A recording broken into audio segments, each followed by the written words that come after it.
Hi, good afternoon, Chris. Hi, Janet. Thank you for coming online to join us and contribute your experience and insights for this series. Yeah, it's a pleasure. It's a pleasure to be here.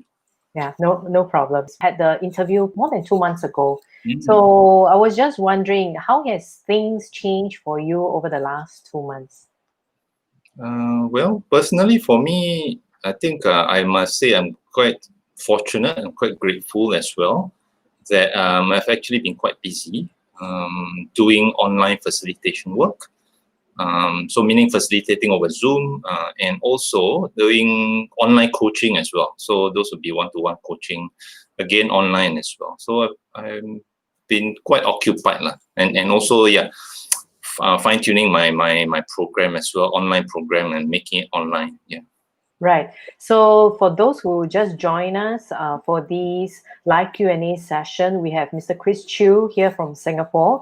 So in today's episode, he's actually sharing with regards to how should someone deal with the loss of a loved one and how we can master our mindset so that we can prepare ourselves not only for survival as well as to thrive in the future. So Chris actually has a lot of experience in learning and development and facilitation, and he was even a former adjunct lecturer with the SUSS, Singapore University of Social Sciences.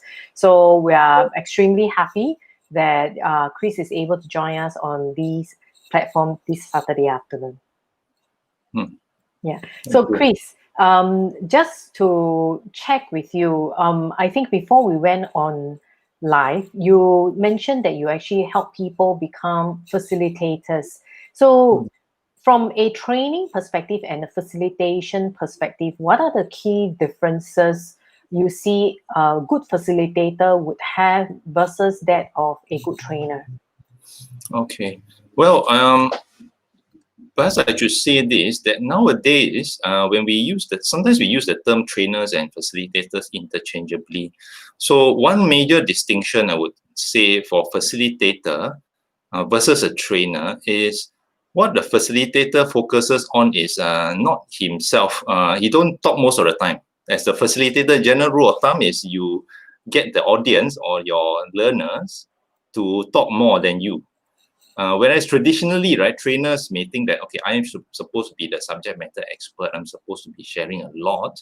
And that person ends up talking a lot. But the question to ask is, does that help in the learning from the learner's perspective? So if you were to flip this around, the facilitator is trying to see things from a learner's perspective. And he asks him or herself that, how can I best help the learners learn? And the way a facilitator does it is through use of questions as well. Now I must say that in training, nowadays, trainers are more facilitative trainers. So they don't just share content, which they know, but they do facilitation as well. So they combine the two. And that's what that's what I cover when I train these guys, that your job is really not about you talking all the time. It's about you helping your learners learn. You will share your expertise to some extent, but then beyond that, how do you help them learn? How do you engage them, right? How do you create activities and foster discussion? So that's the essence of really what the facilitative trainer would do. Right. So yeah, and I think from a facilitation perspective, usually when it's a face-to-face classroom, it's quite easy because we will have models, we use post-it pads and all those. But right now, when you have to do it virtually, what are some of the techniques you use to ensure that you engage the learners during these sessions? Yeah, it's a very good question. Me, when I first started, right, I was all wondering, what should I do, right? Is everything's online now? Yes. So can I still run those activities I run when I'm doing face-to-face? So the answer is, to most extent, yes, I would say. It's just that we just need to modify the activities to be run online. So of course, for example, so let me give you an example. So a typical activity we would do when we're doing face-to-face is you break people into groups and you get them to work on a flip chart based on a question or a topic or maybe a case study that you have. Now, in the online world, what you would do is pretty much the same, but you don't get them to different corners of the room, but you create breakout rooms, and then you give them the same topic that you would give, and then instead of flip charts, you get them to work on some tech-enabled tools. So I use, for example, Google Documents. So instead of a flip chart, every group will have a Google Word document or Google document where they type in and they write in, or they can even draw things relating to their discussion.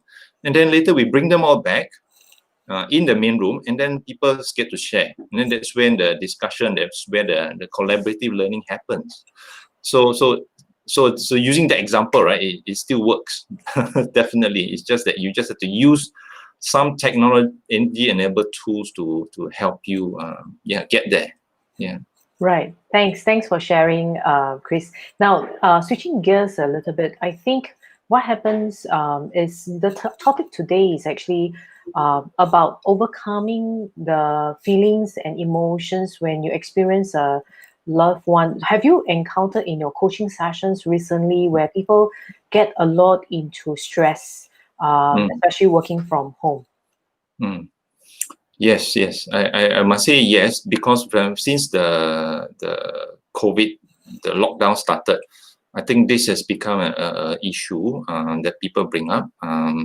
It's primarily, I think, kind of like two things, right? When we first went into lockdown, people were like totally not used to it, and they cannot go out, and they feel very frustrated, right? And that affects them emotionally. That because they got to, they can't do anything, they can't go out, right? They can't move around, so that restricts their movement. That affects them emotionally.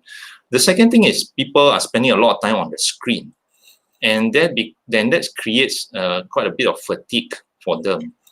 When they're spending so much time on the screen, so they may then start to have all this negative self-talk inside of them. That and of course online they are not used to it.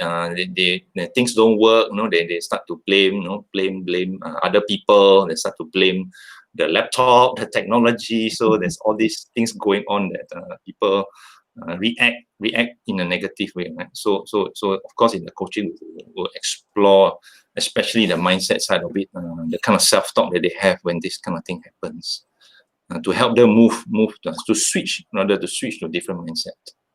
Right. And we are actually about 2 minutes away before we do the episode premiere. So to anyone who just joined us again, we have Mr. Chris Chew here from Singapore, who will be sharing basically how he overcame the sudden loss of his loved one. In this case, it's actually his father, and how he actually got through the process and became stronger. And he will share some tips within the episode premiere itself.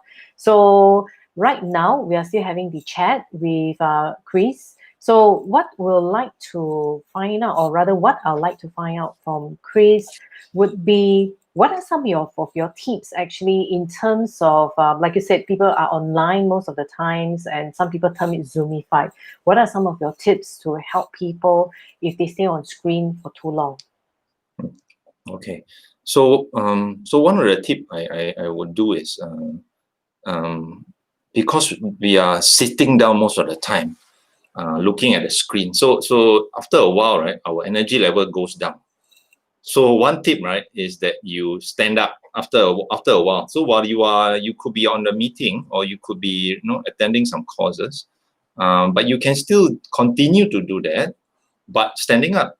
So what you need to do is just stand up, right? So I'm not going to stand up now, but you know what I mean. So you stand up, and then you just shift your camera a little bit so that people can still see you, but at least you're standing up. And when you are standing up, your energy level shifts. It brings your blood circulation up, and you would, you're breathing a lot easier, and then you would tend to then affect how you feel. You don't feel so lethargic. So that's one very simple tip that I tell all my learners, and I do it myself as well. So even when I'm facilitating, I'm also standing up from time to time, and I adjust my camera and just tell people I still carry on. So Right. that's one tip, right? Yeah, one tip for managing the screen time. I see. So we are here right now exactly at 2 p.m., Chris. So I will hide you for a little while. we'll play the episode premiere. So once the episode premiere is over, we will carry on with the live Q&A session. Thank you. See you later.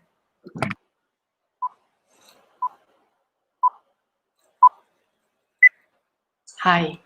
Welcome to the Leadership During Crisis Online Summit series. Thank you for taking your time to watch these episodes.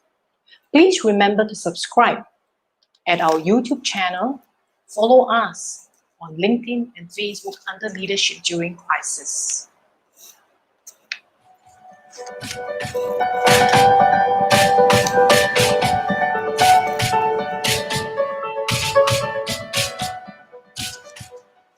In your case, what was the crisis that you had to deal with and overcome? Okay. The crisis that I wanted to share today was triggered because of the sudden death of my father. This was back in 2012, so quite a number of years ago. So I was working in the corporate sector, and just one fine day, my dad was in Malaysia, so he just suddenly had a heart attack, and he had no history. So I was totally shocked, and immediately I rushed back to Malaysia, and he was already in hospital. And after that, I arranged for him to come to Singapore. But I mean, sad to say, he passed away very suddenly, like 2 weeks later. And there was a lot of shock and also guilt on my part. So I think a part of the thing that I felt very difficult to deal with was the guilt of should I have done this, should I have done that, should I have done more to prevent this tragedy. And it was a crisis because it was so sudden, and I went into a stage where I didn't know how to cope with it. It's a period of time where things are very intense, very difficult for me, and I essentially don't know what to do. So now, in the end, how do you actually get yourself up and face the crisis? I think the first thing was I needed the time. The time was important for me to get to a stage where I was trying to grappling what this whole thing means to me. So there was a period of grieving that I felt was necessary. So for me to come to terms with it. So that was the initial stage. And after that, it was still not easy, but gradually what I did was that I started to do a lot of what you call journaling. I started to write about what was going on in my own thoughts, my own feelings, and trying to process those things that's going on. Right here in my head and in my body, in my heart, what was going on. So that was one thing I started doing, and the journaling. And then subsequently, I started to try out meditation because it was something new to me. I didn't really know what to do, but I heard that it was useful to just slow down and just not think so much about what was going on, what happened in the past, what's going to happen in the future, but just focus on what is happening right now and just breathe. So that was the second thing that helped me through that crisis a lot. And then, of course, gradually from then on, the third thing that I think helped me was focus on trying to shift my mindset and my thinking to not dwell so much in the past or what has happened, and really started to look forward on how I can get on with my life and move on from there. So that was, I think, three things I would say that helped me.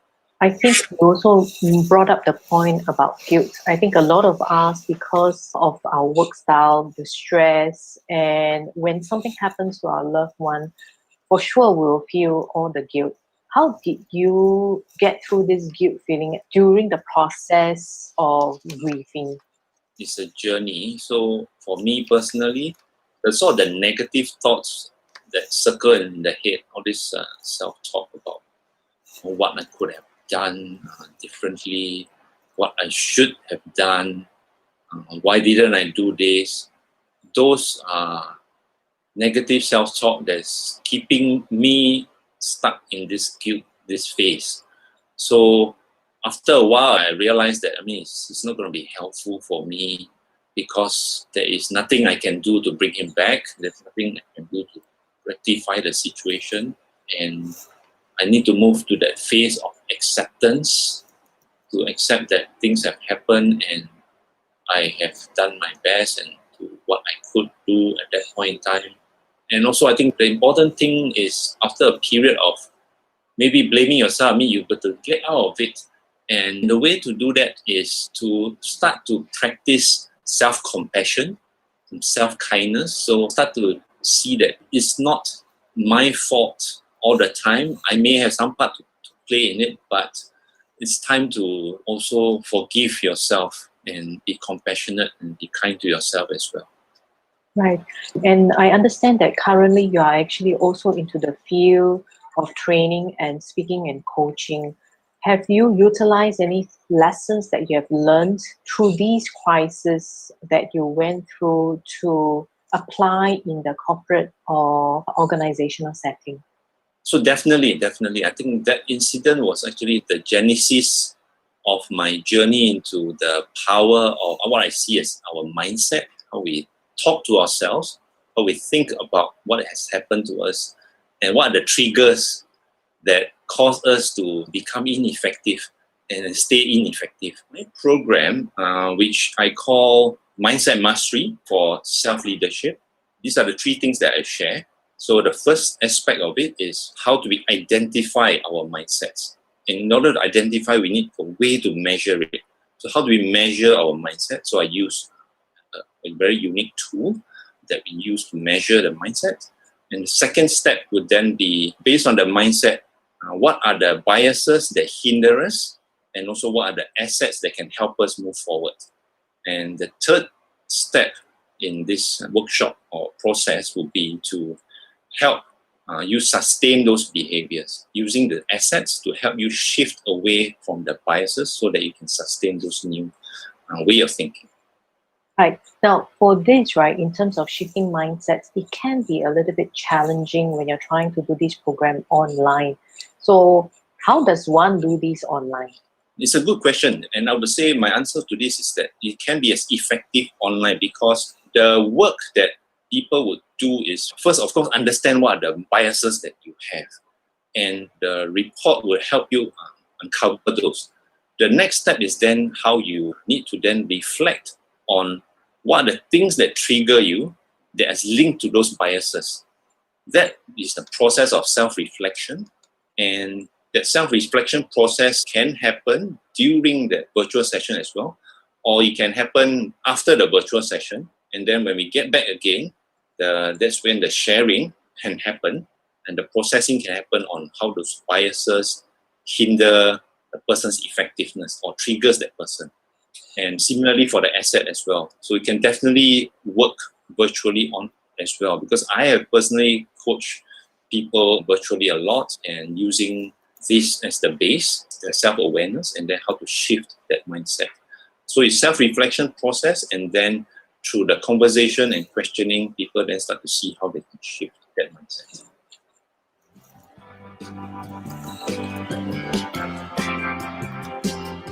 Hi, Chris. Hi. Janet? Yeah, so it's been 2 months since that particular interview itself. So I was just actually wondering, right, did the questions in terms of when you're doing coaching 2 months ago, did it change significantly right now that the economy is opening up comparatively what people want you to coach them on? Yes. That could have shifted. I mean, I'm not seeing it right now yet. But yeah, that could definitely shift because now that the economy is opening up, people are allowed to go out, and so those kind of issues that they may face, when they first started, it's not as forefront anymore, right? So it's perhaps more about how to stay safe, right? So it's those kind of issues right now. Yeah. So yeah. I see. So now, for anyone who just joined us, basically we just finished the episode premiere with Mr. Chris Chew on how you can overcome the sudden loss of a loved one in terms of feelings and mindsets. And what we are doing right now is actually we're having the live Q&A session after the episode premiere. So if you're coming in actually from YouTube, please log into your YouTube account, key in the questions on the right-hand side if you're coming in from the desktop. If you're coming in from your mobile phone, the chat box will be at the bottom of the screen.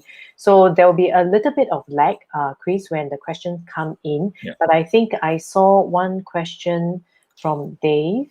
So Dave is basically asking, so let me just shift this out. Dave is asking, thank you for sharing. I'm thinking of transforming my business. Can you advise how I can do it successfully, like what you did for your business? Or I think you transitioned from a corporate role to actually your own business. Okay. So thanks very much, Dave, for the question. So I mean, without understanding your context, right? What I can share is just based on my interpretation. So because I don't really know your context, so I will just share based on my context, and hopefully there's some value you can, or some insight you can get out of there. So for me was I think very much no different from anybody else who stopped work in the corporate and decided to come out on their own. So I think one thing that was critical for me was that I first need to be very clear in my mind what was my purpose when I decided to come out of corporate and into running my own practice. So yeah, whether I could know the kinds of things that I was doing in corporate, and if I were to come out on my own, is it going to be very different? And exactly what do I want to do? What do I want to offer when I actually come out that is so different from when I was in corporate, right? So that was the first thing I needed to sort out. And in terms of the steps after that, I think there is going to be bound to be a initial phase of confusion and uncertainty. So I went through that same phase when I first came out, and clarifying my purpose and really be clear on what I really want to offer. And for me, it was again, like I said, I think in that video you saw that I wanted to focus in the area of mindset, because that was from my own experience, and I felt that this was an area that was under focus in a lot of organizations, because a lot of the training that is being spent in companies and corporates were a lot on behavior, right? They were focusing a lot on behavior and skills, right? Knowledge and skills. But there is lack of attention, in my view, on the mindset side of it. So therefore, and being in corporate, I know, because I was an L&D manager. So I knew that was an under focus on that. So that's where I decided to focus. So I think for yourself, I think you probably got to identify for yourself what is that area that you think that based on your skill set and your experience, that is something that you can offer that is not in the market now, that is unique. So that's, I think, the first thing, or really the most important thing to really focus on. And then maybe the second thing, the other thing I'm talking about, transforming, right? It really depends on what you want, right? What level of transformation you want for your business. If you are like you are doing things on your own now, let's say you don't have a team, and you want to transform that to a bigger outfit where you have a team of people doing things for you, then that's going to require, I think, a different set of things to prepare and to plan out, compared to, let's say, if you don't want to have a team, you just want to do things on your own first, and then see how that goes, right? So that's gonna be quite different as well, because some people, they don't want to deal with the hassle of managing a team. They just want to keep things to themselves. They want to don't become too busy as well, right? I mean, because they come out of corporate, they say, hey, I don't want to have spend too much time and become too busy as I was when I was in corporate. So it really depends on what you want as well. So I think I'll stop there in terms of sharing some thoughts in my mind when talk about transformation. Yeah. Right. Now, then Chris, actually just adding on to find out a little bit more, right? Right now, I think because of the way COVID has impacted a lot of business, I think a lot of people would probably be also at the crossroads of deciding, should I go and upskill myself and go forward to all the ICT skills or whatever skill sets there are? Should I actually maybe start a new business, but then there's the whole world of digital marketing, how to get myself known to potential clients. So it's actually two parts of the questions I'm going to ask you. One is, if I decide to go ahead and upskill myself, what are 3 tips you would suggest to that person? Or if the person decide to, maybe I want to do something like what you are doing, but right now the whole is different. Digital marketing is totally different. How do I get myself known to my clients? What would be your 3 tips there? So it's actually 2 separate questions. Okay. So the first question is about how do I upgrade myself, right? Yes. That was yes. the first question. Okay. Yes. So to answer that, I would say this. I think the world has changed in that this digital, right? Going digital is becoming, I think, a necessity already. So I don't think we can continue to work the old way anymore. And then COVID has shown that that is going to be a big thing going forward. Working digitally and running your business digitally. Nobody can run away from that now. So in order to upgrade, in order to prepare for that that kind of a world, I think in terms of investing in your knowledge, I think, and your skill set in the digital area, I think it's definitely one area that we want to focus on. So if you're in training or in this field of personal development, I think one area to invest in is if you're not used to doing facilitation work or online facilitation work, I think is get some training on that, so that you are up to date on how to facilitate using technology-enabled tools. So facilitate using over technology. So I think that's one area. I think the other tip I have is, I think perhaps already related to your second question, which is about the marketing aspect of it, right? How do you get yourself known out there? I'm also in the same boat as everybody else. I'm also trying to get myself known as everybody else out there. So I think everybody is trying to get themselves known to everybody else. So just the level that you're at now, and then what stage we are at now, right? But I think the principle is that we have to invest time and effort into this. If you're definitely coming out on your own, and you definitely need to invest into learning this thing yourself. So I think one way is you outsource it completely. That means you just focus on doing the delivery work, and outsource the digital marketing aspect of it. But just bear in mind that, or my own personal view is that, even if you outsource it, right, the digital marketing firm will still come back to you and need all this information from you. So you're still going to be busy being involved in that part of it, the digital marketing, because you are offering the service and you are the subject matter expert. So you can't run away, lah. I mean, in other words, whether you outsource it or not, you still have to be involved. So then that brought us to the other strategy. The other strategy is you also try and do it yourself. And that's possible, provided you are not too bogged down with doing delivery work. So if you're not too bogged down doing delivery work, I think it's perfectly fine to also invest time and effort into learning how to do some digital marketing on your own.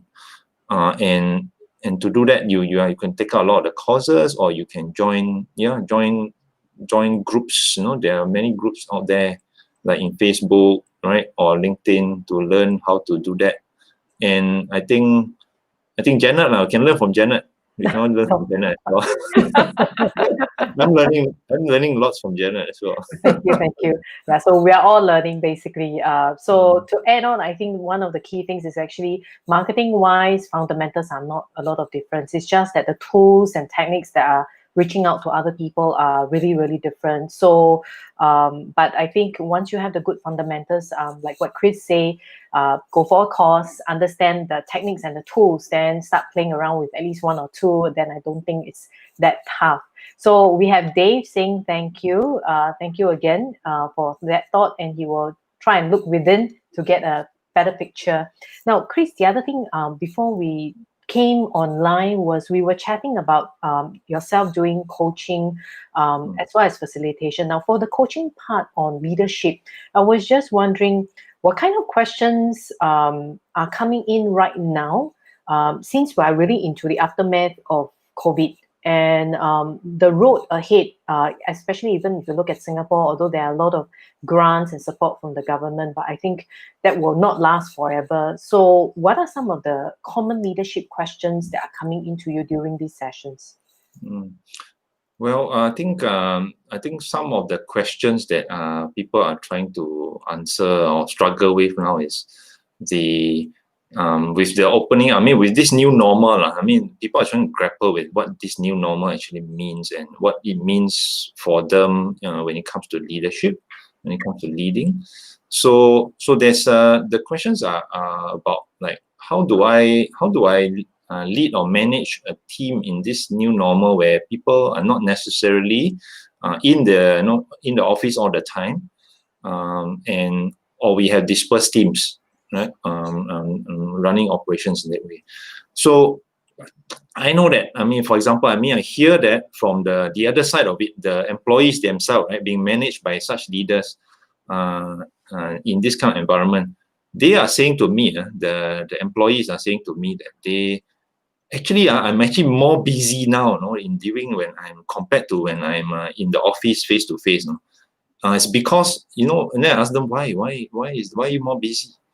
So they tell me that it's because my boss or my leader keeps checking in on me all the time. So and as a result, because we are not in the office, somehow there's a lot more initiatives. the boss or the leader comes up with a lot more initiatives. Because maybe they are thinking, the boss is maybe thinking to themselves, hey, whether my staff is actually working or not, right? So they come up with more work, more initiatives for the workers to work on. So yeah, I was quite surprised, taken aback by this, right? So perhaps that's something that leaders need to think about as well, right? I mean, not to react. Just because you don't see the employees, right, it doesn't mean that they are not working, and you have to be conscious that their well-being as well. So don't react unnecessarily, but really you need to connect with them and find out what they are doing. But you don't need to take it too far by making certain assumptions that may end up making them feeling more stressed.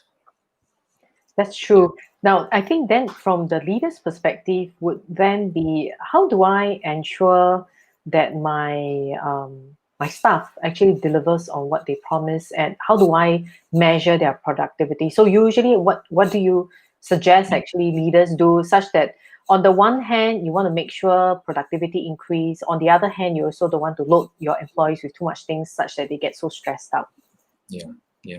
I think this boils down to a certain some of the skills that leaders need to have in terms of like delegation. So I think this, for me, I think this is the same whether you are in the office or not. It's just that in the office you get to see them, but now you don't see them, right? So you can't really know whether they are working. So one way to, I think, it's about good delegation skills. So you measure, one way is you measure based on results, right? And the output that they produce for you. So you don't need to know how specifically they do it, but the results. And this has been proven in big companies, that I also used to work before in Shell last time. And Shell already started this many years ago. I mean, we are not monitored by the hours we spend in the office, but really the work output, the results that you deliver at the end of the day. So sometimes what I find is that the leader is doing this because if something is in here, that they are in their mind, there's some self-talk in here that says that, hey, if I don't see them, and they're not doing their work, or they actually can be more busy, they can actually do more. But then that is your own self-talk, your own assumptions, right? You need to verify that assumption. And most of the time, sometimes leaders, they're just based on the assumption, and then they end up giving more work to the employees. Or checking in on them all the time when you actually don't need to. You just need to have a regular check-in, but then you didn't have a very good delegation skills and measure through the results. that they produce. Yeah, employees feel a lot more empowered as well. Because when the employees, they are not hearing from the boss, they also worried, they also worried that whether am I doing my work, am I doing enough as well? So they also are thinking the same thing. So you as long as you delegate well and measure well, I think that employees you can leave them to be more empowered, to deliver. I see. Thanks a lot for sharing, Chris. What I'll do right now is I will hide you for a little while, share how people can actually get to know you as well as your episode, and I'll bring you back and we'll see whether there are some more questions coming in. Similarly, we will basically upload the videos into the leadership platform itself. So the website you need to go to is effectiveagentleadership.com. In there will be a page that is actually stated Leadership During Crisis. Once you click on the page itself, you will be able to see all the episodes that are within the series. And when you scroll all the way down, you will be able to see Chris' episode. So let me just scroll all the way down so that you can see his episode. So in his episode itself, once you click on the blue button that says Watch Now, you will be able to come to this other page, Chris's web page, where there are 2 videos. The first video is basically the episode premiere that we interviewed him 2 months ago. And below that, you will see a blue button. And that blue button is actually to click on to watch the live episode today if you miss any of our parts at the beginning of the episode premiere. So, and when you scroll further down, you will be able to see and read more about Chris and how you can contact him if you have any questions, especially if you are looking at someone to coach or you like to learn better facilitation skills.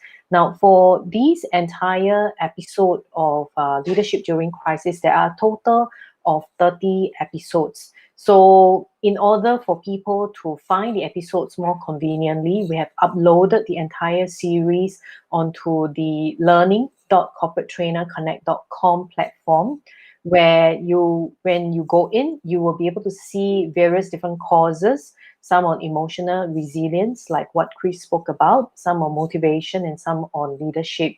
There are webinars as well as self-paced learning courses.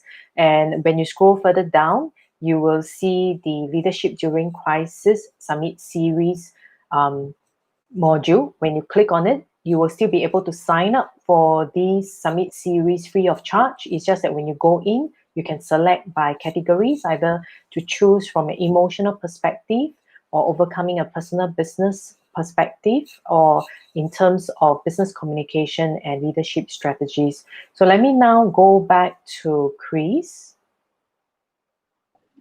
Hi, Chris. Hi, Janet. Yeah, so this is the 23rd episode that we are on this particular series already. So it's been some time since we have been running it. So I hope it will actually benefit people, just like how you have shared actually in terms of overcoming your personal loss and sudden loss of loved ones. Now, I'm just wondering, currently, actually, there's a lot of focus on, I think, mental health and mental resilience. Are you seeing a lot of questions when you're coaching or facilitating currently? Okay, so I wouldn't say a lot. I wouldn't say it's a lot. So it really depends on what they bring to the session. So not necessarily is always about this. Sometimes it's really just about an issue that they are stuck with, and maybe underlying that, sometimes there may be some emotional issue, or rather, to me, I see it as more of a mindset. It's a self-talk here, and that self-talk is the one that leads to the emotion. And so, for example, people may come. One of the things that we talk about is like maybe they are affected in terms of the job loss, or they are wanting to change jobs, or they feel that then I want to find another job, right? So how do I go about doing that? So it may be a more of an extrinsic type of desire or goal, but then what's blocking them, it could be something inside here, the intrinsic. And the intrinsic is where the mind, the heart is linked, and how that affects them as well. So you need to work on both the intrinsic as well as the extrinsic aspect. So what you're saying is actually a lot of times the issues may come out in terms of issues, but actually what is internally is there's not much of an alignment between the heart as well as the mind. That's why they're having a lot of questions. Is that what you're trying to say? Yes. So it could be the alignment between the heart and the mind, and really it's sometimes because it's what's blocking them is it's not at the forefront, so they're not aware of it, but they know they have this issue, they have this extrinsic issue, right? Like I want to find a job, I'm struggling to find a job, but that is besides sending out resumes and all that, what's inside you that's blocking you? Sometimes there's something there. Right. Really interesting, but time really flies. We are already at 2:32 p.m. So if you have questions related to this, please do not hesitate to actually contact Chris to find out a little bit more on how you can help yourself to align your heart and mind. And therefore, thank you very much to everyone who has stayed with us till this stage. And thank you, Chris, for taking your Saturday afternoon to share your experience and insights. Thank you very much. Yeah, I hope it helps. Yes, I'm sure it will help. Thank you very much. Goodbye, everyone. Okay, bye-bye.